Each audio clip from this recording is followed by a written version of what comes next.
Welcome welcome welcome everyone. कैसे हो भाई सब लोग। आज अपन आ गए हैं वापस नया चैप्टर लेके which is application of trigonometry. Sir last lecture में अपन ने ट्रिगो पढ़ा था, ठीक है। ये अपने रिवीजन लेक्चर का थर्ड चैप्टर है जिसको हम आज कंप्लीट करने वाले हैं। सर ट्रिग्नोमेट्री तो चलो हमने प्रैक्टिस कर ली, अच्छे से पढ़ लिया। उसकी थर्ड एक्सरसाइज में कुछ बहुत प्रॉब्लम आई होगी, वो आप शेयर कर सकते हो हमको, ठीक है। अब आगे बढ़ते हैं भाई नए चैप्टर के साथ। अब एप्लीकेशन ऑफ ट्रिग्नोमेट्री ये ज्यादा इंपॉर्टेंट चैप्टर है देखा जाए तो, क्योंकि एप्लीकेशन ऑफ कोर्स ज्यादा इंपॉर्टेंट होती है। कोई भी टॉपिक सीखने से अच्छा उसका यूज कैसे कर सकते हैं, कहाँ पे उसका यूज हो सकता है, वो पढ़ना ज्यादा बेटर होता है, ठीक है। जनरली अपन लोग मैथ्स में बोलते हैं ना कि सर ये चीज हम कहाँ यूज करने वाले। जियोमेट्री में पढ़ते थे कि सर ट्राइंगल की तीनों साइड्स इक्वल है, कहाँ ही यूज कर लेंगे अपन। नंबर को इरेशनल प्रूव करना है, वो कहाँ यूज करेंगे, है ना। तो वो ज्यादातर यूज नहीं होती। अब ये जो ऐसा टॉपिक है कि जो हम रेगुलर लाइफ में, मतलब जो आप अगर इंजीनियरिंग फील्ड में जाते हो, आगे बढ़ते हो, तो उस फील्ड में इसका बहुत ज्यादा यूज होता है, ठीक है। अब ये चैप्टर कंपैरेटिवली लास्ट लेक्चर से इजी है। सर क्यों ऐसा? क्योंकि इसमें बहुत सारी चीजें रिड्यूस हो जाती है। जैसे कि हमें आइडेंटिटीज का ज्यादा यूज नहीं होता। हमें मेनली दो चीजों का काम है। सबसे पहली चीज है फॉर्मूला। फॉर्मूला यानी कि sine cos tan cosec sec और कॉट। सर टोटल 6 थे, 6 में से भी आधे हो गए। मतलब कि कौन से तीन? साइन कॉस और टेन, जो अपने तीन मेन फॉर्मूला है उसका हमें यूज करना है, ठीक है। और दूसरी चीज है हमारा वैल्यू टेबल।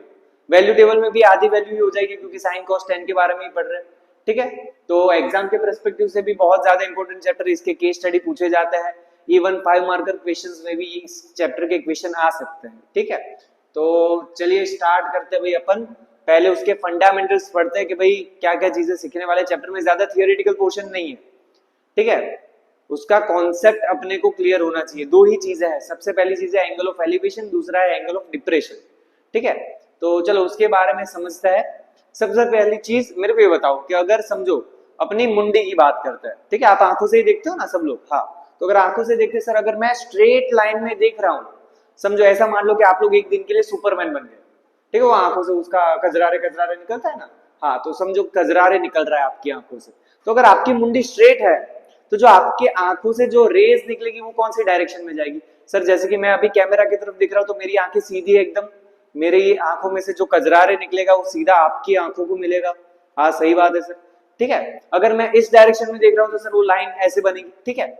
अच्छा, तो ये जो लाइन बनती है इसे हम बोलते हैं जनरली लाइन ऑफ साइट, के जहां पर आप देख रहे होते हो, ठीक है। संभाल के देखना होता है, कहीं पर भी टेढ़ी मेढ़ी जगह देखना है नहीं, याद है। चलो तो आगे और दो चीजें जो है उसके बारे में पढ़ते हैं। ओ सर, हाँ तो हम लोग भाई नींद लेके आते हैं, बहुत मेहनत करते हैं इसके पीछे, विजुलाइज करते हैं थोड़ी बहुत चीजों को। देख ही रहे हो कि आपको बिल्डिंग दिख रही है, हाँ सर दिख रही है। ये अपने राजू भैया है, ठीक है। और राजू देख रहा है ऊपर बिल्डिंग के ऊपर एक हसीना को। अब ये हसीना कौन है? ये अपनी मिस यूनिवर्स बेटा ऐश्वर्या, अपनी फेवरेट है, ठीक है। तो समझो राजू भाई अगर सीधे देखेंगे तो सर उनको बिल्डिंग के कांच दिखेंगे, वो देखने का कोई मतलब नहीं है, ठीक है। राजू भाई की मुंडी जाएगी ऊपर, समझो अगर वो सीधा देख रहे होते तो उनकी लाइन ऑफ साइट सर ये वाली होगी, हाँ सर बिल्कुल। अगर वो सीधा देखते तो की बात है, पर सर छत पे खड़ी है ऐश्वर्या तो हम थोड़ी कांच देखेंगे, हम किसको देखेंगे? हम भी सर उधर ही देखेंगे, ठीक है। समझो राजू भाई की आंखें मिली ऐश्वर्या जी की आंखों से, आंखों से आंखों मिली, कजरारे कजरारे हो गया। अच्छा, इस केस में इनकी जो मुंडी है वो कौन सी डायरेक्शन में हुई? सर ऊपर की डायरेक्शन में हो रही है। सर सलमान खान आके मारेगा नहीं बेचारे को? हाँ भाई सलमान भाई है, मार सकते हैं, पर सामने भी अपना जैसा तैसा खिलाड़ी थोड़ी है। चलो तो मतलब सर इस केस में हुआ क्या? आप केस का अब मुआयना करते भैया कि क्या सीन चल रहा है। तो जब राजू भाई सीधे देख रहे थे तो उनकी लाइन ऑफ साइट स्ट्रेट थी। जैसे ही उनकी मुंडी ऊपर की तरफ हुई, उनकी लाइन ऑफ साइट चेंज हुई सर। जो रेगुलर लाइन ऑफ साइट थी उसके साथ कुछ ऊपर की डायरेक्शन में एंगल बन रहा है। अब ये जो एंगल बनता है इस एंगल को बोला जाता है एंगल ऑफ एलिवेशन। क्या नाम दिया जाएगा भाई इस वाले एंगल को? Angle of elevation. के जब भी कभी आप ऊपर की डायरेक्शन में देखते हो तो अपनी लाइन ऑफ साइट भी ऊपर की डायरेक्शन में शिफ्ट होती है। वो अपनी स्ट्रेट लाइन ऑफ साइट के साथ कुछ ऊपर की डायरेक्शन में एंगल बनाती है। समझो ये एंगल बना है थीटा, तो इस एंगल को बोला जाएगा एंगल ऑफ एलिवेशन। क्लियर है भाई? पहला टॉपिक। तो जब भी किसी केस में एंगल ऑफ एलिवेशन बोला हो तो मतलब क्या समझेंगे कि सर एंगल जो बन रहा है वो ऊपर की डायरेक्शन में बन रहा है, ठीक है। चल आगे है दूसरी चीज, ठीक है, ये अपना क्या था भैया, ये हम पढ़े एंगल ऑफ एलिवेशन के बारे में, कि जिसमें हम कौन से डायरेक्शन में देखेंगे भैया, ऊपर की डायरेक्शन में देखेंगे। आगे बढ़ते हैं एंगल ऑफ डिप्रेशन। ओ सर पबजी आ गई, हाँ भाई अपनी फेवरेट, ठीक है, बहुत मेहनत करी है ये पबजी का पूरा मॉडल क्रिएट करने में। अब जनरली आप लोग पबजी प्लेयर हुई, आप लोगों को पता ही होगा कि सर कैसे कैसे सीन होता है ना, बहुत सारे वो कैंपर ये होता है नूबड़े प्लेयर जो ऐसे एक जगह पे बंदूक लेके बैठ जाता है और वेट करता है कि सामने आए और पेल दूं मैं, ठीक है।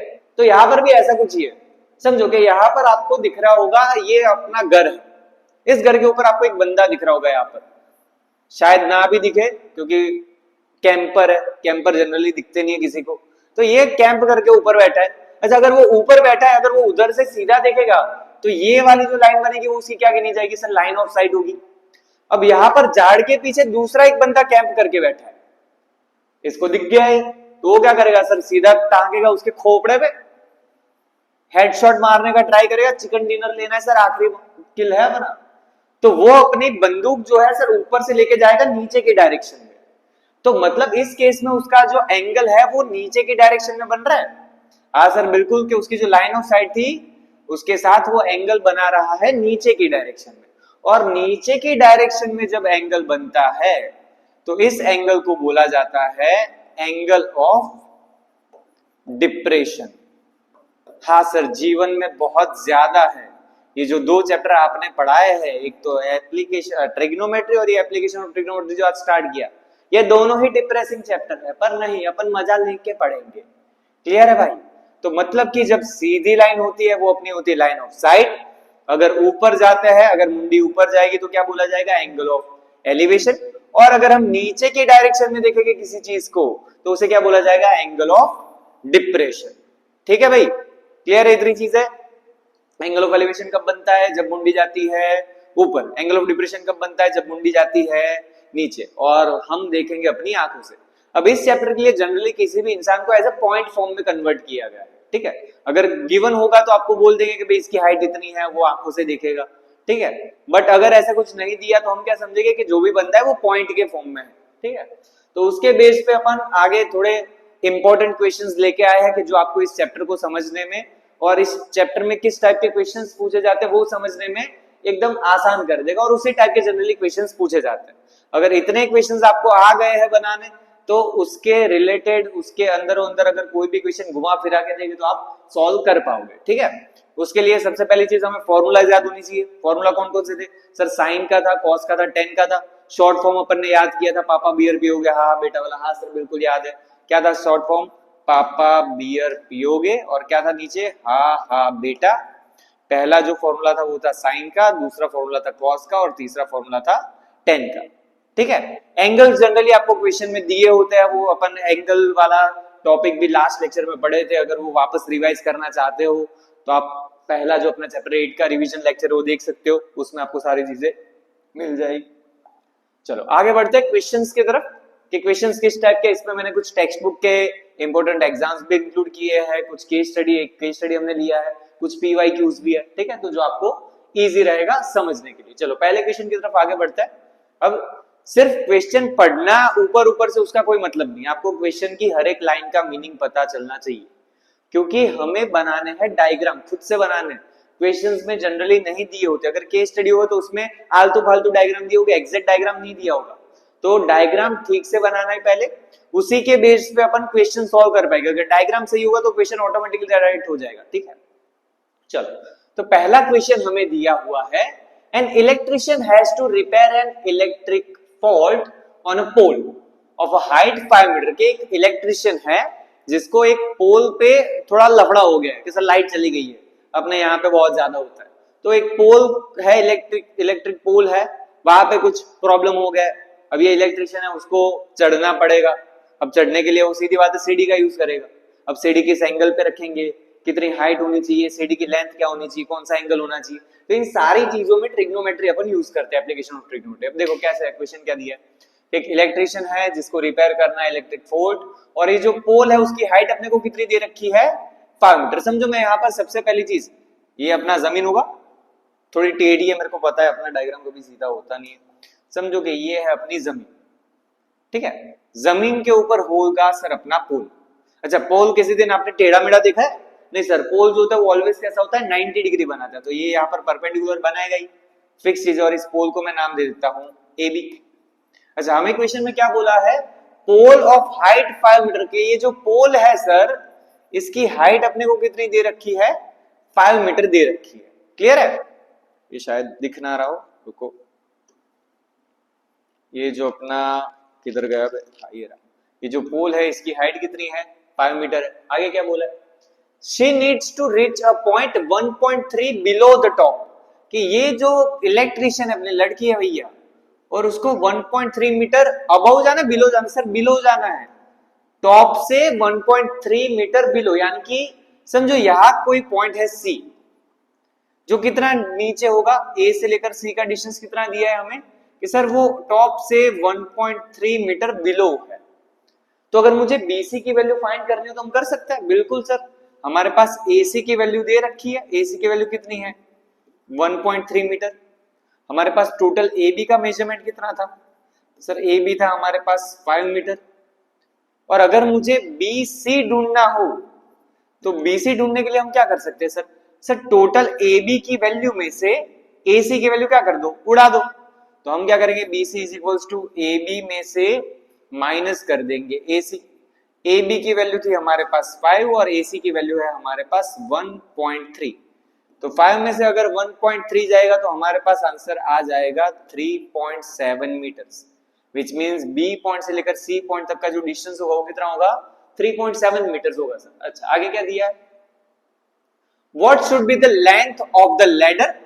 क्या हमें यहाँ पर एक सीढ़ी रखनी है, वो सीढ़ी की लेंथ कितनी होनी चाहिए, that should use which when inclined at an angle of 60 degree. की ये जो हमें सीढ़ी रखनी है वो कितने एंगल पे रखनी है भैया, 60 डिग्री पे रखनी है। समझो ये सी से लेकर डी जो है ये अपनी लैडर है, इसको अपन क्या मान लेते हैं भैया अपनी, कि ये अपनी लैडर है एल। अच्छा, और हमें फाइंड करना है कि ये डी से लेकर सी की लेंथ कितनी होगी,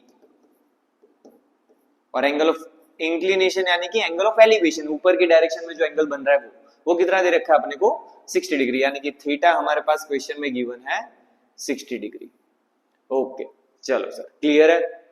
अच्छा, आगे और कुछ बोला है, to the horizontal would enable her to reach the required position पहुंचने के लिए उसको कितनी लेंथ चाहिए होगी। How far from the foot of the pole should she place the foot of the ladder. के लेडर का जो फुट है विच इज डी, वो टावर के फुट से कितने डिस्टेंस पर होना चाहिए। यानी कि दूसरी एक चीज फाइंड करने का बोल रहे हैं विच इज बी डी, कि सर बी पॉइंट से लेकर डी पॉइंट तक का डिस्टेंस कितना होगा। तो हमें दो चीजें फाइंड करनी सर, एक तो अपना हाइपोटेनियस, ऐसा बोल सकते हैं, हाँ सर, राइट एंगल के अपोजिट वाला हाइपोटेनियस होता है। अगर ये अपना एंगल है, वो अपन स्पाइडरमैन बने थे, तो ये जो उसके सामने वाली साइड है उसे परपेंडिकुलर बोलेंगे और नीचे वाली साइड को बेस बोलेंगे। ओके, यहाँ पर मैं वापस से डायग्राम बना देता हूँ, अपना जो क्लियर डायग्राम है वो क्या क्या पॉइंट है हमारे पास सर, सी है, बी है, डी है। ये सी बी बी सी की वैल्यू हमें कितनी मिली थी, 3.7, जो अपना परपेंडिकुलर है, यहाँ पर राइट एंगल है सर। एंगल ऑफ एलिवेशन कितना दिया हुआ है, 60 डिग्री। हमें एक तो बेस फाइंड करना है और दूसरा क्या फाइंड करना है, हाइट। अच्छा सर, परपेंडिकुलर हमारे पास गिवन है, हमें बेस फाइंड करना है और दूसरा क्या फाइंड करना है, हाइपोटेन्यूज। अच्छा, परपेंडिकुलर से जुड़े हुए हमारे पास दो फॉर्मूला थे, पापा बियर पियोगे, हाँ हाँ बेटा। सर परपेंडिकुलर आने वाला पहला फॉर्मूला क्या था हमारा सर, सबसे पहला था साइन। अगर हमें साइन थीटा बोला तो साइन थीटा का फॉर्मूला क्या होता था, परपेंडिकुलर अपॉन हाइपोटेन्यूज। अच्छा, तो अगर मैं इस ट्राइंगल में साइन थीटा यूज करूं तो सर काम हो जाएगा, बिल्कुल।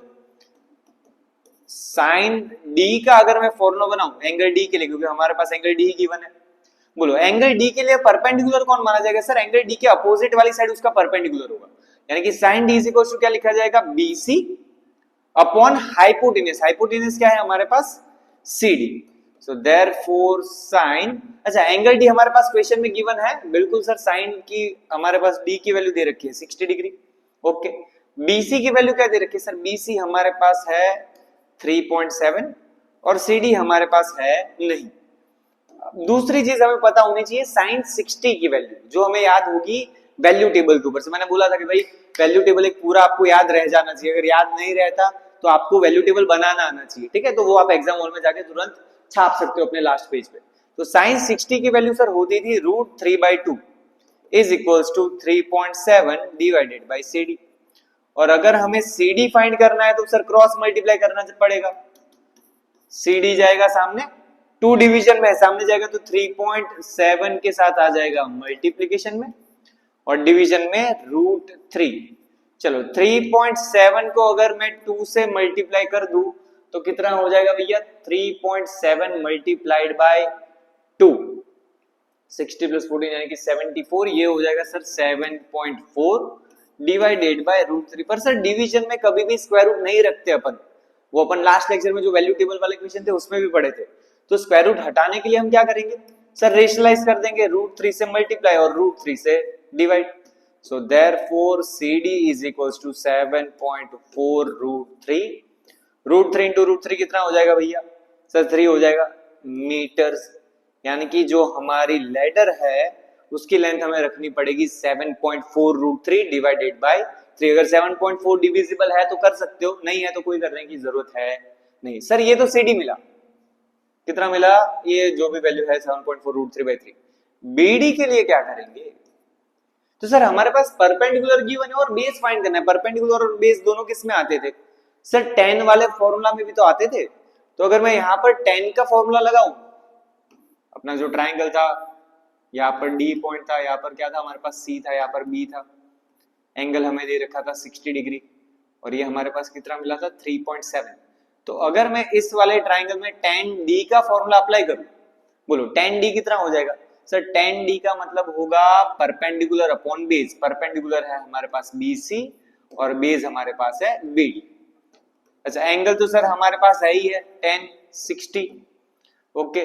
BC की वैल्यू हमारे पास कितनी है 3.7, BD हमारे पास है नहीं, चलो भैया tan 60 की वैल्यू क्या होती थी सर, tan 60 मतलब sin 60 अपॉन cos 60, √3/2 अपॉन 1/2, √1 में 2 कट हो जाते थे, √3 ही बचता था, is equals to 3.7 upon BD। Cross multiply कर देंगे तो BD जाएगा सामने √3 के पास और √3 जाएगा BD के पास, तो BD is equals to 3.7 divided by √3।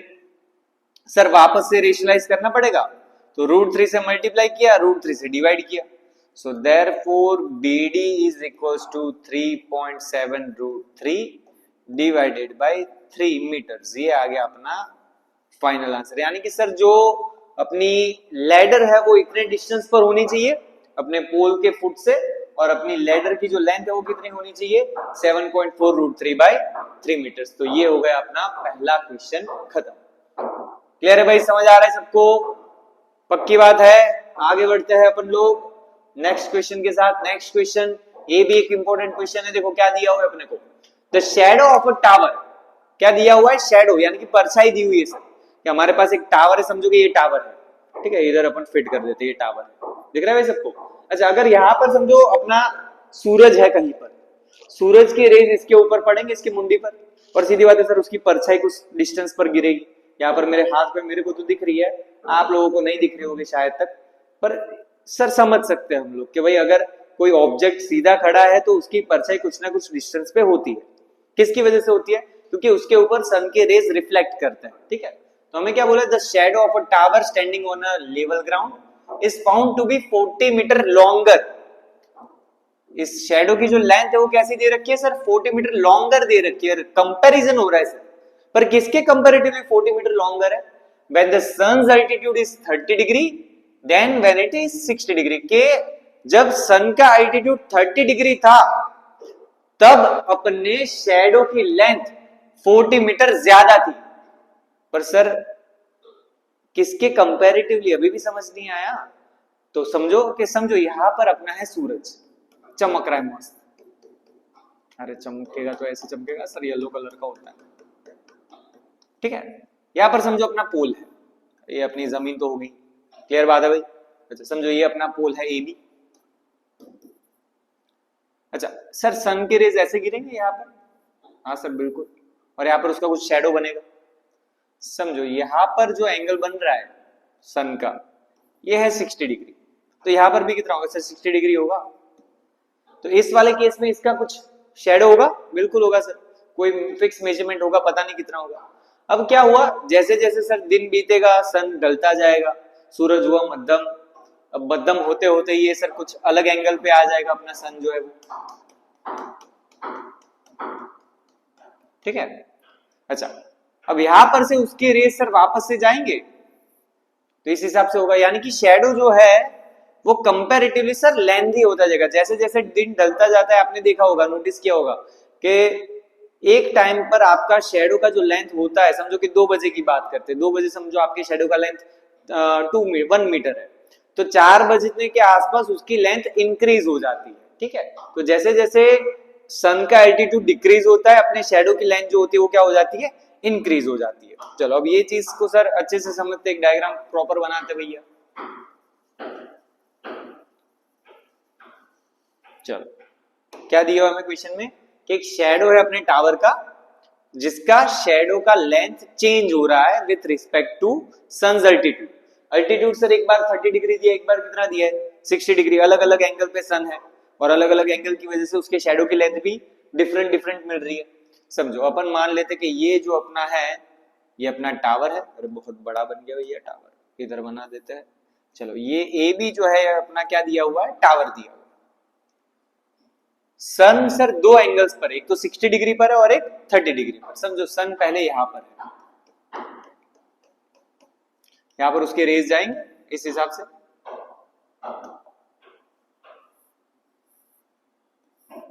तो सर यहां पर कुछ एंगल बनेगा, ये वाला एंगल कितना होगा 60 डिग्री, यहां पर भी वो इक्वल ही होगा 60 डिग्री जितना। तब अपने शेडो की कुछ लेंथ बन रही है, कितनी है वो अपने को मालूम है नहीं, समझो मैं उसको मान लेता हूं x मीटर। धीरे धीरे सन ढलना स्टार्ट होता है भैया, समझो इस पोजीशन पे अपना सूरज भैया आ गए, सूरज दादा आ गए, सूरज दादा अपने दोस्त भी एक।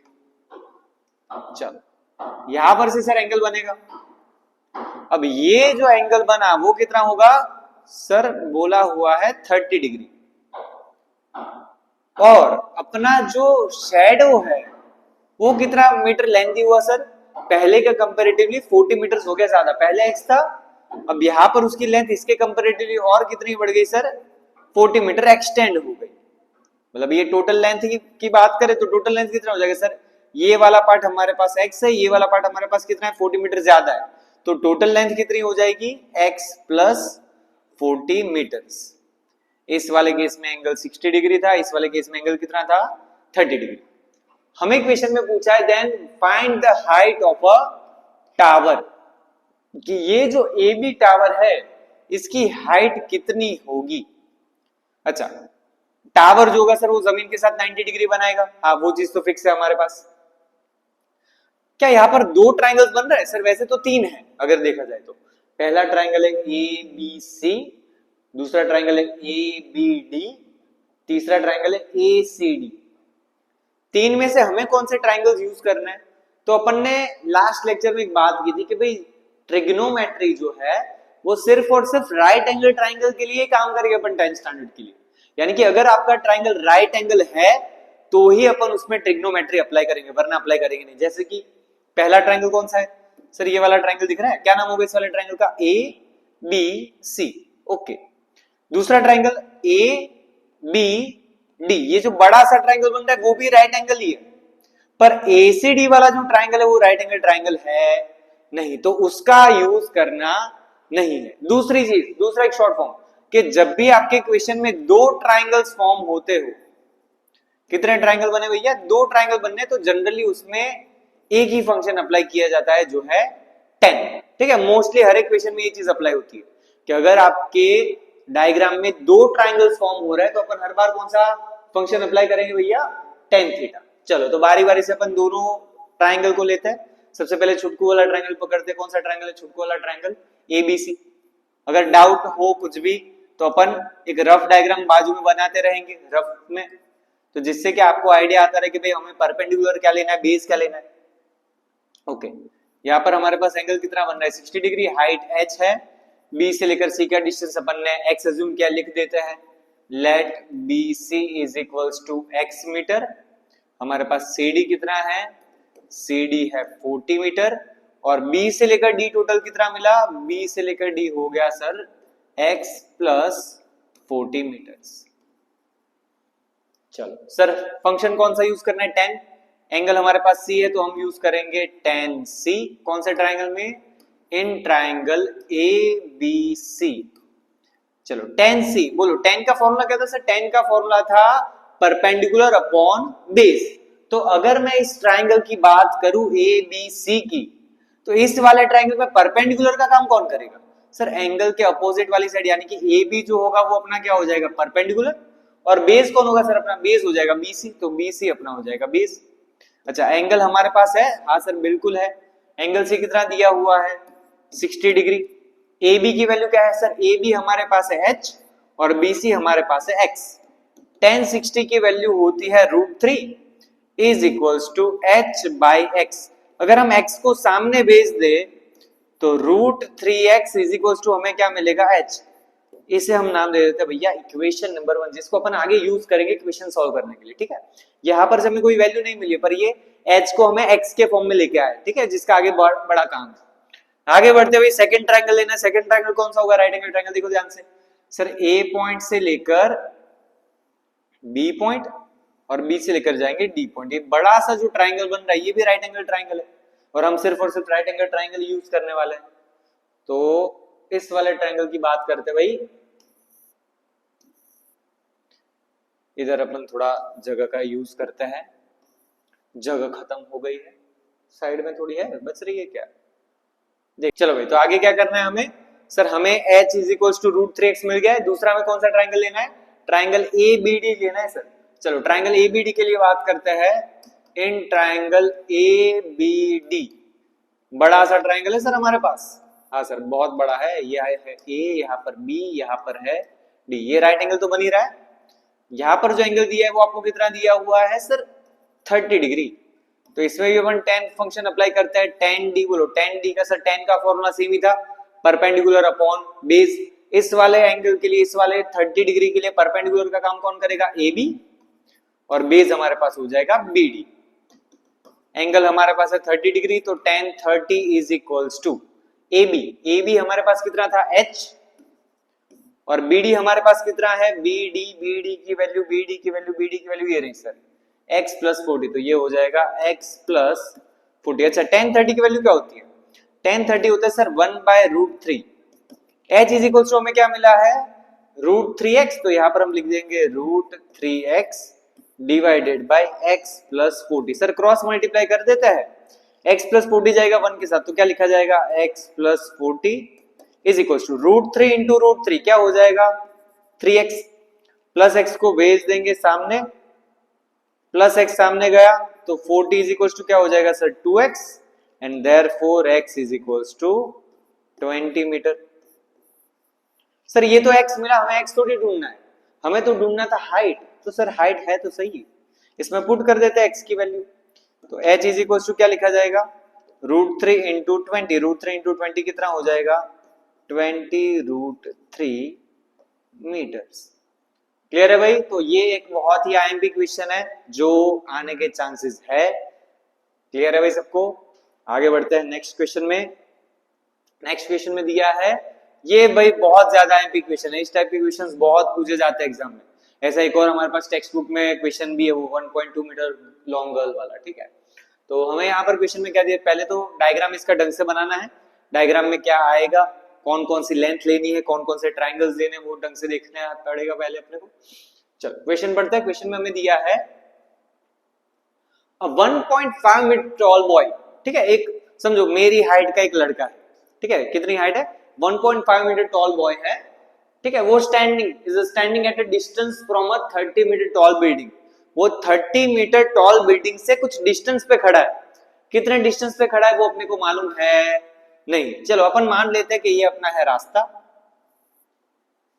इस रास्ते पे आ रही है ये 30 मीटर लॉन्ग बिल्डिंग, ठीक है। ये AB जो है वो अपनी क्या है भैया, बिल्डिंग है, जिसकी हाइट कितनी दे रखी है, 30 मीटर लॉन्ग। और उससे कुछ डिस्टेंस के ऊपर एक लड़का खड़ा है, समझो ये C पॉइंट है, C से लेकर D अपना लड़का है। और इस लड़की की हाइट कितनी दे रखी है 1.5 मीटर। सही बात है, ओके सर डन है, इतनी चीज समझ गए। आगे क्या बोला है हमें क्वेश्चन में, the angle of elevation from his eyes, कहां से देख रहा है वो, सर सीधी बात है आंखों से देख रहा है, मतलब कि डी पॉइंट से देखेगा। वो ऐसे हैंड स्टैंड करके तो खड़ा नहीं होगा कि पैर नीचे, पैर हवा में है, मुंडी नीचे, सी पॉइंट से नहीं, वो कहां पर है, उसके पैर सी पे है, मुंडी डी पे है, और डी से वो ऊपर देख रहा है, ठीक है। Angle of elevation from the top of the building, वो बिल्डिंग के किस पॉइंट को देख रहा है, टॉप पॉइंट को, विच मींस ए पॉइंट को वो देख रहा है। The angle of elevation from his eyes to the top of the building increases from 30 degree to 60 degree, कि उसकी आंखों से वो जब ऊपर देखता है बिल्डिंग के टॉप को तो उसका एंगल ऑफ एलिवेशन इंक्रीज हो रहा है। सर ऐसे खड़े खड़े इंक्रीज हो जाएगा, नहीं वो चीज तो पॉसिबल है नहीं, तो कैसे होगा, दिया है reason, as he walks towards the building, कि वो जैसे जैसे बिल्डिंग की तरफ आगे बढ़ता है, समझो ये बंदा यहाँ पर खड़ा है, ठीक है, और बिल्डिंग सामने है, जैसे जैसे वो बिल्डिंग के करीब जाता जाएगा उसकी मुंडी सेम पोजीशन पे रहेगी, पॉसिबल ही नहीं सर, उसको ऊपर देखना है। आप जैसे जैसे किसी चीज के नजदीक आते जाते हो अपनी मुंडी ऑटोमेटिकली ऊपर करनी पड़ती है, अगर वो अपने से कुछ ऊंचाई पर है तो की बात है। तो ये बंदा डीसी चलते चलते आगे बढ़ा बिल्डिंग की तरफ, जैसे जैसे आगे बढ़ रहा है क्या हो रहा है, उसका एंगल ऑफ एलिवेशन इंक्रीज हो रहा है। पहले उसका एंगल ऑफ एलिवेशन कितना था, 30 डिग्री था, जैसे जैसे वो नजदीक आ रहा है, नजदीक आ रहा है, नजदीक आ रहा है बिल्डिंग के, समझो यहां से वो आगे चलते चलते आया इस पॉइंट पर, अच्छा यहां पर उसकी हाइट 1.5 है, तो यहां पर भी कितनी रहेगी, 1.5 ही रहेगी सर। ऐसा तो होगा नहीं चलते चलते आएगा घिस जाएगा बेचारा, उसके पैर घिस गए आधे, नहीं सर, मतलब उसकी हाइट कांस्टेंट रहने वाली है। अच्छा इस वाले केस में क्या लाइन ऑफ साइट सी भी ली जाएगी, नहीं सर, हमें क्वेश्चन में पहले से बोल रखा है कि वो अपनी आंखों से देख रहा है, उसकी आंखें जो है वो डी पॉइंट से स्टार्ट हो रही है सर, ठीक है, मतलब कि हमें उसकी आंखें बनानी पड़ेगी डी पॉइंट से। चलो डी से यहाँ पर ये उसकी आंखें, ये उसकी हो गई लाइन ऑफ साइट, वो यहाँ पर से देखना स्टार्ट करेगा, समझो ये डीसी पॉइंट है, इसको अपन नाम दे देते हैं आगे ईएफ पॉइंट नाम दे देते हैं, ओके।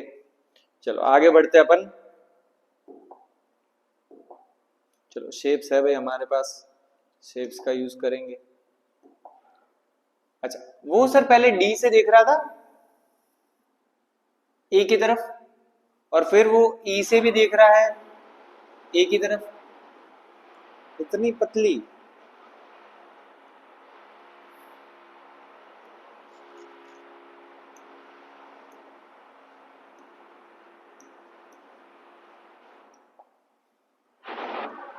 चल तो बंदा जो है वो अपना डी से देख रहा है ए की तरफ और ई से भी देख रहा है ए की तरफ, जैसे जैसे वो आगे बढ़ रहा है उसकी आंखों से एंगल ऑफ एलिवेशन क्या हो रहा है बेटा, इंक्रीज हो रहा है। पहले वो 30 डिग्री था, जैसे जैसे वो आगे बढ़ता जा रहा है उसका एंगल ऑफ एलिवेशन क्या हो रहा है, इंक्रीज हो रहा है।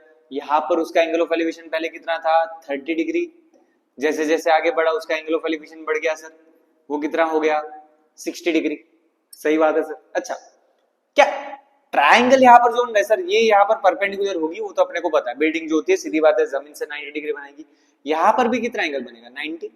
अब इस वाले केस में क्या हमें ए बी का यूज है कहीं पर भी, नहीं सर, अपना जो ट्रायंगल बनेगा, समझो मैं इस वाले पॉइंट को नाम दे देता हूँ जी, ये अगर मैं इस वाले ट्रायंगल की बात करूं ए ई जी की, तो उसमें जो हाइट आ रही है वो ए जी जितनी आ रही है, हमारी ये जो हाइट थी ये टोटल 30 मीटर था। अगर मुझे ए जी फाइंड करना हो तो सर क्या कर सकते हैं, सर टोटल 30 था, ये लड़के की हाइट कितनी थी 1.5, सर ये 1.5 है, ये भी 1.5 है, ये भी 1.5 है। अगर मुझे ए जी फाइंड करना हो तो मैं टोटल 30 में से इतना 1.5 क्या कर दूं, उड़ा दूं, तो मुझे ए जी मिल जाएगा, जो हाइट हमें ट्राइंगल की यूज करनी है। ओके हमें क्वेश्चन में पूछा है find the distance he walk towards the building, कि ये बंदा बिल्डिंग की तरफ कितना डिस्टेंस चला। सर पहले जो अपना था वो सी पॉइंट पे था, अब वो कहां पर पहुंच गया है एफ पॉइंट पे, तो सी से लेकर एफ तक जाने में उसने कितना डिस्टेंस कवर किया वो हमें फाइंड करना है। समझो सी से लेकर एफ का डिस्टेंस मैं मान लेता हूं एक्स, सर एफ से लेकर बी भी तो कुछ डिस्टेंस है, वो कितना होगा वो नहीं पता हमें, उसको अपन मान लेते हैं y। अच्छा अगर CF का मेजरमेंट x है तो D का मेजरमेंट भी कितना होगा, सर x ही होगा। जैसे जिस पोजीशन में उसके पैर हो गए वहीं पर उसकी आंखें होगी, ऐसा तो होगा नहीं कि पैर आगे चले गए मुंडी पीछे रह गई, नहीं सर, तो मतलब CF की वैल्यू x है तो D की वैल्यू भी x होगी, एफ बी की वैल्यू y है तो ई जी की वैल्यू भी क्या हो जाएगी y। अच्छा ये टोटल डिस्टेंस कितना हो जाएगा सोचो तो। सर ये x है ये y है तो टोटल हो जाएगा x प्लस y। चलो अब ये सारे मेजरमेंट्स हमें वही एक साइड लिख देने हैं। क्या क्या मेजरमेंट्स आए हमारे पास सर? सबसे पहले अपन हाइट की बात करते हैं कि जो टोटल हाइट थी ए बी वो हमें दे रखी थी 30 मीटर। उसके बाद बात करते हैं लड़के की हाइट की, डीसी ईएफ और जीबी। डीसी की वैल्यू, ईएफ की वैल्यू और जीबी की वैल्यू तीनों जो है सर वो है हाइट ऑफ अ बॉय, वो हमें दे रखी है 1.5 मीटर। हमें क्वेश्चन में जो ट्राइंगल की हाइट है वो एजी है। एजी फाइंड करने के लिए हमें क्या करना पड़ेगा भैया? एजी ओजी अपने एजी के लिए सर हम टोटल 30 में से 1.5 माइनस कर देंगे। अच्छा सर 30 में से 1.5 माइनस होगा तो कितना बचेगा हमारे पास? 28.5 मीटर। तो ये हाइट यूज करके अपन क्वेश्चन सॉल्व करने वाले हैं। ओके आगे जो हमने एक्स और वाई जूम किया उसकी वैल्यू की बात करते हैं। सीएफ और डीई, सीएफ और डीई दोनों हमारे पास है एक्स मीटर। एफ बी और ईजी, एफ बी और ईजी या फिर जीई वो हमारे पास है वाई मीटर। और अगर हम बात करें डी से लेकर जी की जो अपना टोटल डिस्टेंस है, डीजी कितना हो जाएगा? X plus y metres. चलो अभी बात करते हैं ट्राइंगल्स की। सर कौन कौन से ट्राइंगल लेने हैं? अपनी बात हुई थी कि सर हम जो भी ट्राइंगल यूज करेंगे वो ऑलवेज कौन सा होना चाहिए? राइट एंगल ट्राइंगल होना चाहिए। तो राइट एंगल में सर हमारे पास दो ट्राइंगल है।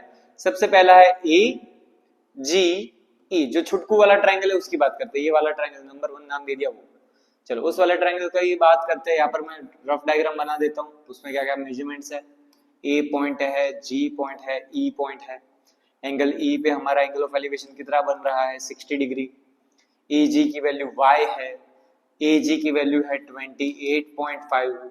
और हमारी बात हुई सर लास्ट क्वेश्चन में कि अगर दो ट्राइंगल्स दिखते हैं तो एक ही फंक्शन यूज किया जाएगा, वो होगा tan थीटा। चलो तो इसमें हम यूज करते हैं in triangle A G E tan, angle हमारा कौन सा है? E। tan का फॉर्मूला सर था perpendicular upon base. Angle E के लिए परपेंडिकुलर होगा सर उसके सामने वाला कौन है? AG और बेस हो जाएगा EG। सो tan एंगल ही हमारे पास कितना है? 60 डिग्री है sir. tan 60 degree is equals to AG की वैल्यू है 28.5 डिवाइडेड बाय EG हमारे पास है y। tan 60 की वैल्यू क्या होती है भैया? tan 60 की वैल्यू से tan 60 हो जाता है √3 is equals to 28.5 divided by y। मतलब कि सर y को और √3 को क्रॉस मल्टीप्लाई करना पड़ेगा। y जाएगा √3 की जगह पर, √3 चला जाएगा y की जगह पर, तो ये हो जाएगा 28.5 divided by √3। Sir cross multiply sorry rationalise करना पड़ेगा तो इसको हम √3 से मल्टीप्लाई करते हैं, √3 से डिवाइड करते हैं। सो y इज इक्वल्स टू 28.5 √3 और √3 इंटू √3 क्या हो जाएगा? 3 हो जाएगा। So therefore y is equals to 28.5 को 3 से डिवाइड करें तो क्या होगा? 3 9 जा 27 एंड 3 5 जा 15। सो 9.5 √3 मीटर ये अपने को वैल्यू मिली y की। ठीक है सर हमें y नहीं ढूंढना था, हमें x ढूंढना था, पर अपना ये एक स्टेप खत्म हो गया, हमें y की वैल्यू मिल गई तो अभी x ढूंढने में आसानी होगी। चलो नेक्स्ट बात करते हैं। नेक्स्ट अपना बड़ा सा ट्राइंगल लेना है अपने को। a और g तो था ही हमारे पास, दूसरा कौन सा पॉइंट आ रहा है देख लो ध्यान से। a g और कौन सा लिया जाएगा? d। ये वाला ट्राइंगल यूज नहीं करेंगे, याद रहे, क्योंकि वो राइट एंगल ट्राइंगल है नहीं। बड़ा सा जो ट्राइंगल बनना है adg। चलो adg की बात करते हैं जिसमें एंगल ऑफ एलिवेशन हमें कितना दिया था? 30। AG हमारे पास 28.5 तो था ही, और DG की जो वैल्यू है सर, DG अपनी टोटल साइड थी, D पॉइंट से लेकर G पॉइंट, D से लेकर G कितना अपन ने नाम दिया है? x plus y. तो ये हमारे पास है x प्लस वाई। चलो इसमें भाई पहले लिख देते हैं कौन से ट्राइंगल की बात करते हैं। तो in triangle ADG tan D is equals to perpendicular, perpendicular sir opposite वाली साइड यानी कि AG upon base which is DG। So tan angle D हमारे पास कितना दिया हुआ है सर 30 डिग्री है, ये हमारे पास था 28.5 डिवाइडेड बाय डीजी, डीजी की वैल्यू है sir x plus y. tan 30 की वैल्यू क्या होती है सर, tan 30 हो जाता है 1/√3 is equals to 28.5 divided by x plus, sir y की वैल्यू मिल गई है हमें कुछ, y की वैल्यू हमने अभी थोड़ी देर पहले ढूंढी, क्या मिली थी 9.5√3, तो y इज इक्वल्स टू हो जाएगा 9.5√3, क्रॉस मल्टीप्लाई कर देता है तो x प्लस 9.5√3 गया 1 के साथ और ये √3 जाएगा 28.5 के साथ, तो 28.5√3 प्लस 9.5√3 सामने भेज देता है तो ये वाली चीज सर हो जाएगी माइनस, तो हमें मिलेगा x is equals to 28.5√3 minus 9.5√3, √3 में तोड़ा देना भाई, √3 तो एज इट इज रहेगा ही, तो 28.5 में से अगर हम 9.5 माइनस करते हैं तो 28 माइनस 9 कितना हो जाएगा सर 19√3 मीटर, ये हो जाएगा अपना फाइनल आंसर।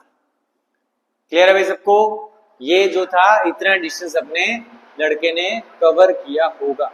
फिर से एक बार देख लो भाई, क्या दिया था हमें कि एक 1.5 मीटर टॉल बॉय था जो कुछ डिस्टेंस चल रहा था और जिससे उसका एंगल ऑफ एलिवेशन क्या हो रहा था, इंक्रीज होता जा रहा था। सर पहले उसका एंगल ऑफ एलिवेशन 30 डिग्री था, उसके बाद उसका एंगल ऑफ एलिवेशन कितना हो गया 60 डिग्री। तो इस केस में हम वापस से सर पहले डायग्राम ढंग से बनाएंगे, उसमें क्या क्या मेजरमेंट्स लेने हैं, हाइट एक डिक्रीज होगी वो चीज याद रखनी है, ठीक है।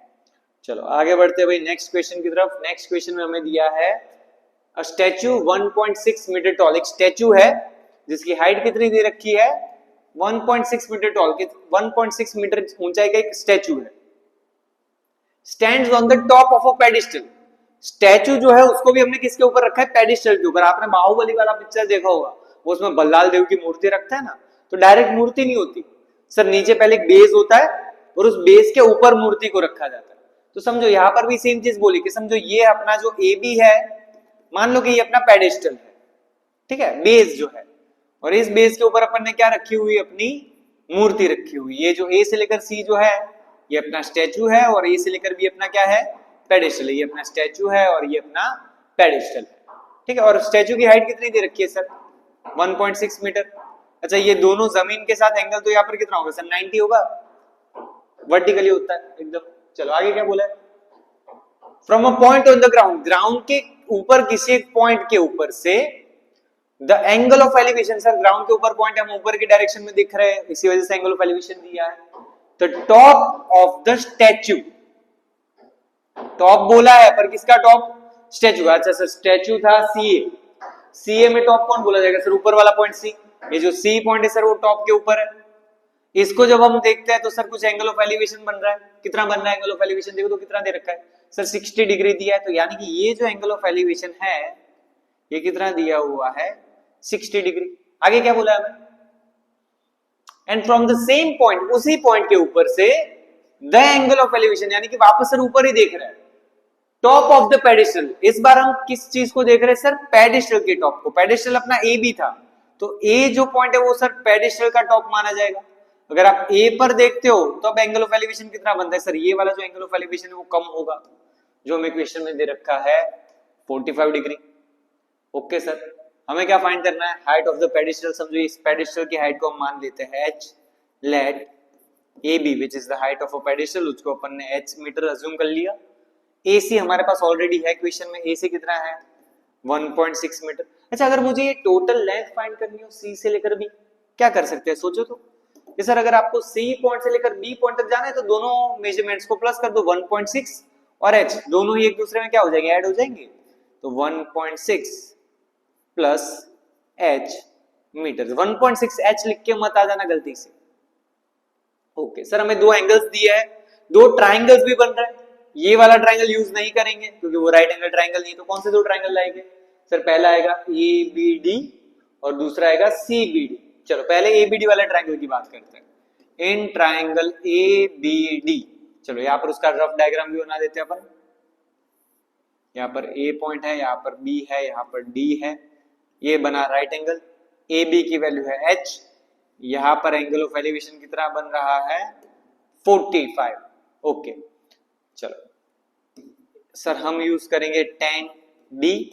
ओके tan d का फॉर्मूला क्या होगा परपेंडिकुलर, 45 के लिए परपेंडिकुलर का काम करेगा AB और बेस का काम करेगा BD। So therefore tan 45 degree is equals to AB। AB हमारे पास है h, BD की वैल्यू है नहीं। अच्छा tan 45 कितना होता है सर? tan 45 सबसे आसान वैल्यू थी 1 is equals to h upon BD। अगर BD सामने जाएगा तो BD इज इक्वल्स टू क्या लिखा जाएगा h मीटर्स। चलो क्लियर है भाई इतना? आगे बढ़ते भाई, आगे क्या है सर? बड़ा वाला ट्रायंगल लेना है। बड़ा वाला ट्रायंगल कौन सा होगा CBD। सर ये वाला ट्रायंगल ले लिया अपन ने बड़ा सा CBD। राइट एंगल यहां पर बन रहा है sir.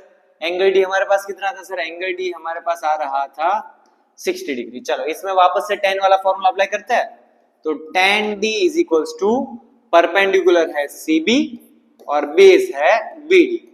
So therefore tan 60 degree is equals to CB sir हमने लिखा हुआ ये रहा CB। CB कितना था 1.6 प्लस h, तो CB हो जाएगा 1.6 plus h divided bye BD जो था सर BD अभी अभी मिला है। BD कितना था h।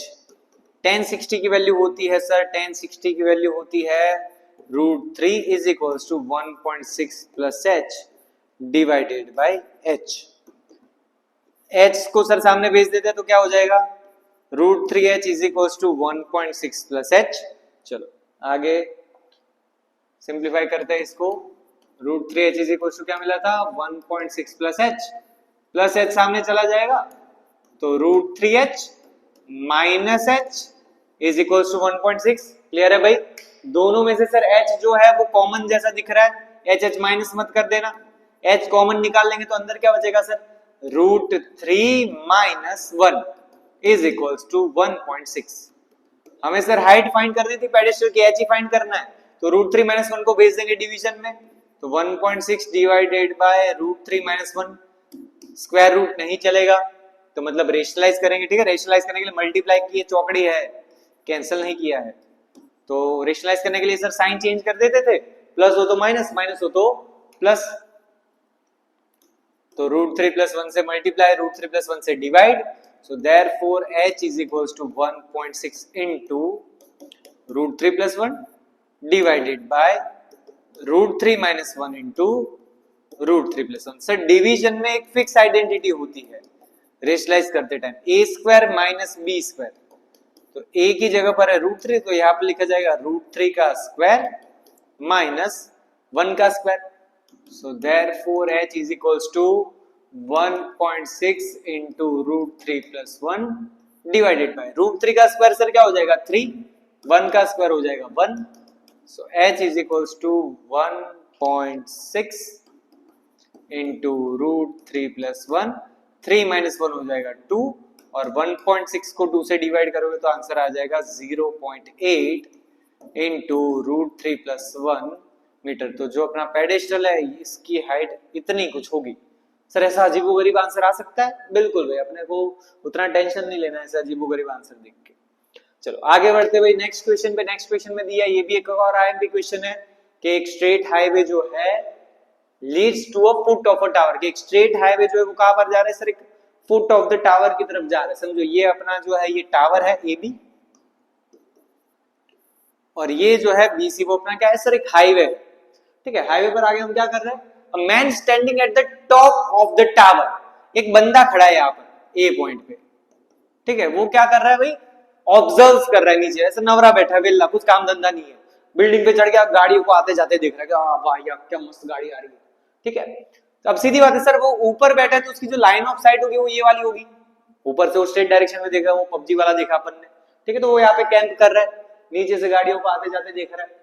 The angle of depression sorry tower observe the car eight an angle of depression 30 degree. क्यों? एक कार को नीचे ऑब्जर्व कर रहे हैं। समझो यहाँ पर ये अपनी गड्डी है, ठीक है, ये अपनी लैम्बोर्गिनी है भाई, धुआं छोड़ रही है। उसने इस कार को देखा और जो एंगल ऑफ डिप्रेशन बना वो कितना बना 30 डिग्री। ओके सर, क्लियर है।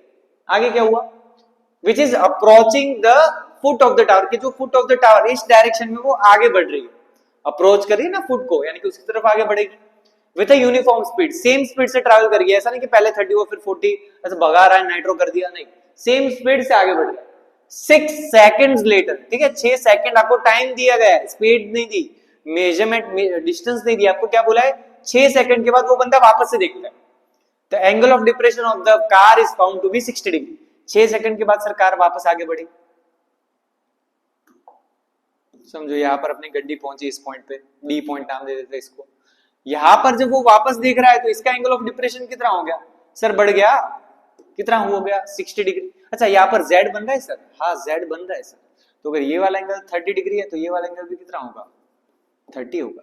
सर ये टोटल एंगल 60 है तो ये वाला टोटल एंगल भी कितना होगा 60 डिग्री, तो जिससे कि आपको क्वेश्चन सॉल्व करने में आसानी हो। अच्छा सर ये टावर है तो जमीन के साथ तो 90 डिग्री बनाएगा। ओके, हमें क्वेश्चन में क्या बोला है कि C पॉइंट से लेकर D पॉइंट तक पहुंचने के लिए उसको टाइम लगा है 6 सेकंड। ठीक है, 6 सेकंड्स में वो इस जगह पर पहुंचा, C से लेकर D पर। हमें क्वेश्चन में क्या पूछा है, फाइंड द टाइम टेकन, कितना टाइम लगेगा to reach the foot of the tower, कि इस कार को D से लेकर B पहुंचने के लिए कितना डिस्टेंस ट्रैवल करना पड़ेगा वो नहीं पूछा है भैया, कितना टाइम लगेगा वो पूछा है। ठीक है, तो ये पहला क्वेश्चन है कि भाई जिसमें टाइम वगैरह का यूज हुआ है सर, डिस्टेंस वगैरह का नहीं। अच्छा पर सर टाइम है, स्पीड है तो डिस्टेंस ऑटोमेटिकली आ जाएगा, स्पीड का हमारे पास फॉर्मूला था डिस्टेंस अपॉन टाइम। ठीक है, चलो तो आगे बढ़ते हैं क्वेश्चन की तरफ, क्या कह रहे हैं, कैसे सॉल्व कर सकते हैं। समझो इसकी हाइट जो है इसको अपन अज्यूम कर लेते हैं x metre, sorry h metre. C से लेकर D जाने के लिए उसने x मीटर जितना डिस्टेंस ट्रैवल किया, और D से B पहुंचने के लिए वो ट्रैवल करता है y। ये सारी चीजें अपन डायग्राम में से लिख देते हैं भैया। Data CD is equal to अपन ने लिख दिया x metre, DB is equal to अपन ने लिख दिया y मीटर, C से लेकर B टोटल कितना हो जाएगा x plus y metres. Okay, time हमें दिया हुआ है 6 सेकंड C से लेकर D पहुंचने के लिए। अच्छा सर दो ट्रायंगल बन रहे हैं, दो राइट एंगल ट्रायंगल, पहला है ABD, दूसरा है ABC, बारी बारी से दोनों ट्रायंगल यूज करेंगे। दो ट्रायंगल्स है तो tan थीटा आ ही जाएगा ऑटोमेटिकली।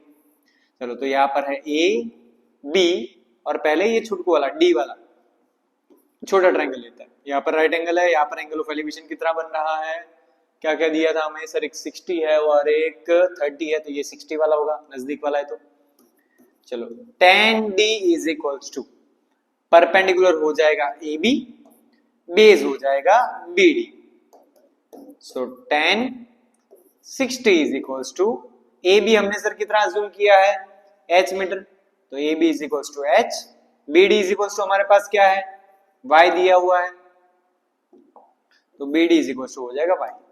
tan 60 की वैल्यू होती है √3 is equals to h by y को भेज देते हैं सामने, तो h इज इक्वल्स टू हो जाएगा √3y मीटर। इतनी कुछ उसकी हाइट होगी, ये जो अपना टावर है उसकी। अब आगे बढ़ते हैं बड़े वाला ट्रायंगल में। बड़ा वाला ट्रायंगल कौन सा है, ABC है सर, उसमें भी वापस यूज करता है इन ट्रायंगल ABC।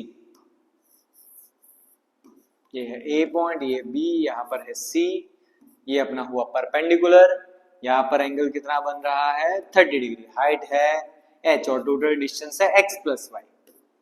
चलो इसमें वापस से tan यूज करेंगे, तो tan C is equals to, tan का फॉर्मूला परपेंडिकुलर अपॉन बेस बहुत बार यूज किया है, तो ये हो जाएगा AB upon BC। So therefore tan C हमारे पास कितना है 30 degree is equals to AB हमारे पास है h, BC हमारे पास है x प्लस y। tan 30 की वैल्यू होती है sir 1 by √3, h is equals to हमें क्या मिला है √3y, तो h की जगह पर आ गया √3y upon x plus y। चलो क्रॉस मल्टीप्लाई कर देते हैं, x प्लस y जाएगा सामने, तो ये हो जाएगा x plus y is equals to, सामने भाई देखो डिवीजन में √3 है, √3 से मल्टीप्लाई हो जाएगा तो बन जाएगा 3, तो यहाँ पर सामने बनेगा 3y प्लस y सामने जाएगा, तो x इज इक्वल्स टू क्या हो जाएगा 2y। Equation number 2। चलो इस चीजों का यूज करेंगे अपन। अब सर हमें टाइम ढूंढना है, टाइम के लिए क्या यूज कर सकते हैं सर, स्पीड यूज कर सकते हैं। स्पीड का फॉर्मूला होता है, क्या होता है स्पीड का formula, distance divided by time. Sir हमें एक टाइम तो दिया हुआ है और यूनिफॉर्म स्पीड से जा रहा है। अगर अपनी कार यूनिफॉर्म स्पीड से जा रही है तो हर एक पॉइंट पे उसकी स्पीड तो सेम ही रहेगी। तो पहला काम सर अपन ये करते हैं, स्पीड ढूंढ लेते हैं। पर टाइम हमें कौन से कहां से कहां तक का दिया है, सी पॉइंट से लेकर डी पॉइंट तक का। तो पहले वो अपन मेंशन कर देते हैं कि भाई from point C to D. C to D के लिए स्पीड का फॉर्मूला क्या होगा, डिस्टेंस बाय टाइम। अच्छा स्पीड कितनी है नहीं पता सर। अच्छा डिस्टेंस कितना ट्रैवल कर रहे हैं भाई अपन, देखो तो डिस्टेंस कितना ट्रैवल कर रहे हैं सी से लेकर डी जाने के लिए। सर सी पॉइंट से लेकर डी पॉइंट तक पहुंचने के लिए डिस्टेंस ट्रैवल हो रहा है x, यानी कि यहां पर आ जाएगा x, और टाइम उसको कितना लग रहा है 6, यानी कि सर स्पीड अपनी होगी x/6 मीटर पर सेकंड। चलो स्पीड मिल गई सर, हाँ डन है। अब आगे बात करते सर कौन से पॉइंट तक पहुंचना है अपने को वापस। सर हमें पहुंचना है डी से लेकर बी के लिए, so from D to B. Speed का फॉर्मूला तो सेम ही रहेगा, distance by time. Sir speed भी सेम रहेगी, स्पीड भी कितनी होगी x/6 ही होगी। अच्छा डी से लेकर बी के लिए देखो तो डिस्टेंस कितना है, डी पॉइंट से लेकर अगर बी पॉइंट तक पहुंचना है, डी से लेकर बी पहुंचना है तो डिस्टेंस हमें कवर करना पड़ता है y, तो यानी कि यहां पर आ जाएगा y, और टाइम कितना लग रहा है सर वो हमें फाइंड करना है। क्रॉस मल्टीप्लाई कर देते हैं, हमें t ढूंढना है, तो t इज इक्वल टू हो जाएगा 6y/x। 6 गया y के साथ, x गया t की जगह पर, तो therefore t is equal to 6y upon, sir x की हमें कुछ वैल्यू मिली, ये रही देखो, x इज इक्वल टू हमें क्या मिला था 2y, तो हम यहाँ पर लिख सकते हैं x की जगह पर 2y, y लिखना है भैया, x की जगह पर लिख दिया 2y, रीजन में लिख देते हैं x is equal to 2y। Sir y उड़ जाएगा, 2 से 6 कटेगा, 2 3 जा 6 होता है, तो t इज इक्वल टू क्या आ जाएगा 3 सेकेंड, यानी कि अपनी कार को टावर तक अप्रोच करने के लिए डी से लेकर बी पहुंचने के लिए कितनी सेकंड लगती है भैया, 3 सेकंड लगती है। क्लियर है भाई। चलो एक आखिरी क्वेश्चन है हमारे पास, केस स्टडी है, ऐसा अपने पास टेक्स्ट बुक में भी क्वेश्चन है जिसके बेस पर ये केस स्टडी बना है। देखो क्या दिया है, hoarding on the road. Question में बोला है 2 hoardings are put on 2 poles of equal height. हमारे पास 2 होर्डिंग रखे हुए हैं, एक में लिखा है कीप योर सिटी क्लीन, दूसरे में लिखा है गो स्लो स्कूल अहेड, और दोनों होर्डिंग्स की हाइट कैसी है भैया, सेम है। ये जो हाइट है ये भी 20 मीटर है, ये वाली हाइट भी कितनी है 20 मीटर ही है। ओके आगे क्या बोला है, from a point between them on the road the angle of elevation of the top of the poles are 60 degree and 30 degree. तो उसके बीच में, अगर देखो यहाँ पर एग्जैक्टली बीच में पॉइंट नहीं है, समझो मैं यहाँ पर खड़ा हूं, यहाँ पर से मेरे पास दोनों साइड इक्वल डिस्टेंस पर 2 पोल्स है, अगर इक्वल हाइट के है और इक्वल डिस्टेंस पर भी है तो दोनों का एंगल ऑफ एलिवेशन कितना होता, इक्वल होता सर। ये वाला भी 30 डिग्री होता तो ये भी कितना होता 30 डिग्री। पर अगर मैं किसी एक पोल से ज्यादा करीब खड़ा हूं, जिस पोल से सर आप ज्यादा नजदीक होगे वहां पर आपको ज्यादा ऊपर देखना पड़ेगा, जिससे आप दूर होगे उससे थोड़ा कम ऊपर देखना पड़ेगा। मतलब कि जिस भी पोल से आपका डिस्टेंस कम होगा वहां पर एंगल ऑफ एलिवेशन ज्यादा होगा। ठीक है, तो यहाँ पर क्वेश्चन में सेम दिया हुआ है कि ये जो O पॉइंट है, O से अगर हम बात करें तो सर ये वाला पोल ज्यादा नजदीक है तो उसका एंगल ऑफ एलिवेशन कितना दिया है 60, इसका एंगल ऑफ एलिवेशन कितना दिया है 30। Now on the road of the angle elevation of 60 and 30, height of the each pole is 20 metre. 20 metre हमें दोनों पोल्स की हाइट कितनी दे रखी है 20 मीटर, क्वेश्चन में ऑलरेडी गिवन है। हमें वहां पर से काफी सारी चीजें फाइंड करनी। चलो सबसे पहली चीज यहाँ पर मैं एक अलग से डायग्राम बना देता हूं तो अपने को क्या आइडिया है, ये अपने दोनों पोल्स थे, यहाँ पर अपना पॉइंट था O, यहाँ पर एंगल ऑफ एलिवेशन है 60, यहाँ पर एंगल ऑफ एलिवेशन है 30 डिग्री। दोनों पोल्स का नाम देख लेते हैं भैया, ये है PQ, ये है RS, ये वाला हमारे पास है PQ, ये वाला है हमारे पास RS, और दोनों पोल्स की हाइट कितनी दे रखी है 20 मीटर। पोल्स है तो सीधी बात है यहाँ पर कितना एंगल बनाएंगे 90 डिग्री। चलो क्वेश्चंस की तरफ आगे बढ़ते हैं। क्या बोला है सबसे पहले, find the length of PO, find the length of RO। PO RO find करना है, विड्थ ऑफ द रोड यानी कि P से लेकर R का डिस्टेंस फाइंड करना है। लिख देते हैं PO RO और PR। क्या क्या फाइंड करना है, एक तो PO फाइंड करना है, RO फाइंड करना है, PR फाइंड करना है, फिर क्या बोला है the angle of elevation made by the pole PQ is 45 degree, then the length of PO। अगर एंगल ऑफ एलिवेशन 60 के जगह पर क्या दिया होता, 45 दिया होता, तो एंगल ऑफ तो लेंथ कितनी होती, सेम चीज लास्ट वाला लास्ट में करते भाई, क्या वो कुछ थियोरी वाला है भाई, वो तेल लेने गया, थियोरी तो अपन ठीक है आती रहेगी। चलो पहले पीओ की बात करते हैं। इन ट्राइंगल QOP QPO, दो ट्राइंगल तो tan ही अप्लाई कर देंगे, tan O, टानो नहीं पड़ेगा इसको, tan O है, tan O is equal to perpendicular क्या होगा PQ और बेस क्या होगा PO। So tan 60 degree is equals to PQ की वैल्यू हमारे पास है 20, PO हमें फाइंड करना है, tan 60 की वैल्यू होती है √3 is equals to 20 by PO।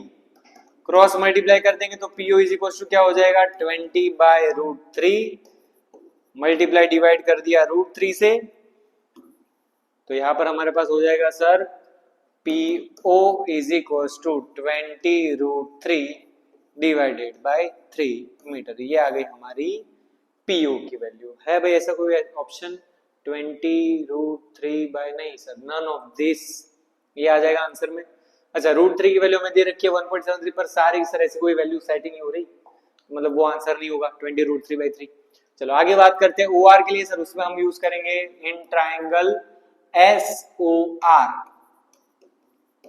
चलो SOR ट्राइंगल के लिए क्या आएगा भाई हमारे पास, देखो तो सर उसमें भी tan O ही आएगा, परपेंडिकुलर कौन है उसमें SR, और बेस कौन होगा उसमें OR या फिर RO। tan 30 degree is equals to SR की वैल्यू 20, OR फाइंड करना है, tan 30 की वैल्यू होती है 1 by √3 is equals to 20 upon OR। Cross multiply कर देंगे तो OR इज इक्वल्स टू क्या हो जाएगा 20 √3 मीटर। चलो OR की वैल्यू आ गई हमारे पास, देखो तो भाई ऑप्शन है, हाँ सर 20 √3 मीटर ऑप्शन आ रहा है, सही है। आखिर में क्या बोला है, width of the road, width of the road यानी कि सर टोटल रोड की लेंथ P से लेकर R फाइंड करना है। PR का मतलब क्या होगा PO प्लस OR। PO की वैल्यू क्या है हमारे पास 20 √3 बाई 3 और OR की वैल्यू क्या है 20 √3। सर एलसीएम लेना पड़ेगा, 3 मल्टीप्लाई होगा इधर, तो ये हो जाएगा 20 √3 प्लस 3 20 जा 60 √3 डिवाइडेड बाय 3। 20 प्लस 60 क्या हो जाएगा 80 √3 बाय 3 मीटर। तो ये हो गई अपनी विड्थ ऑफ द रोड। दिख रहा है भाई ऐसा कुछ 80 √3 बाय 3, 80 √3 बाय 3 नहीं है सर, नन ऑफ दिस, अरे सॉरी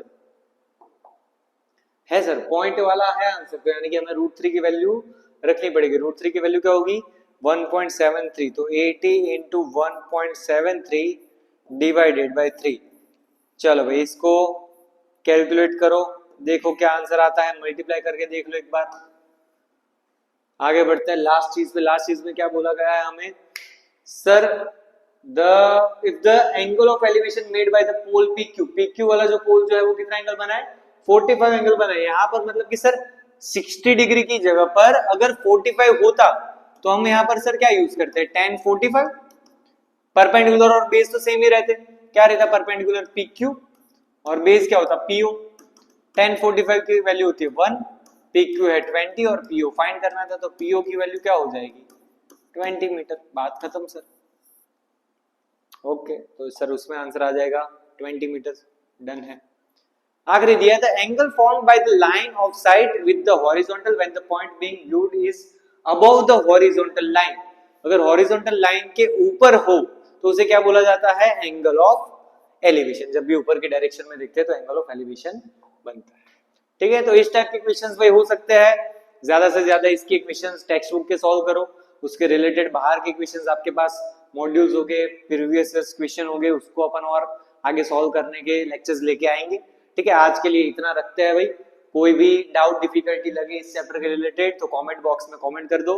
नेक्स्ट अपन नया एक चैप्टर लेके 10th स्टैंडर्ड का आएंगे। 9th वाले बच्चे भी बोल रहे हैं कि सर हमें वीडियो की बहुत ज्यादा जरूरत है, आपके लिए भी आ रहा है, सब्र रखो, रुको, ठीक है, आएगा, सब चीज लाइन अप है आप लोगों के लिए। तो आई एम साइनिंग ऑफ। ठीक है, राधे राधे, मिलते हैं नेक्स्ट लेक्चर में। टाटा, गुड बाय, जय हिंद।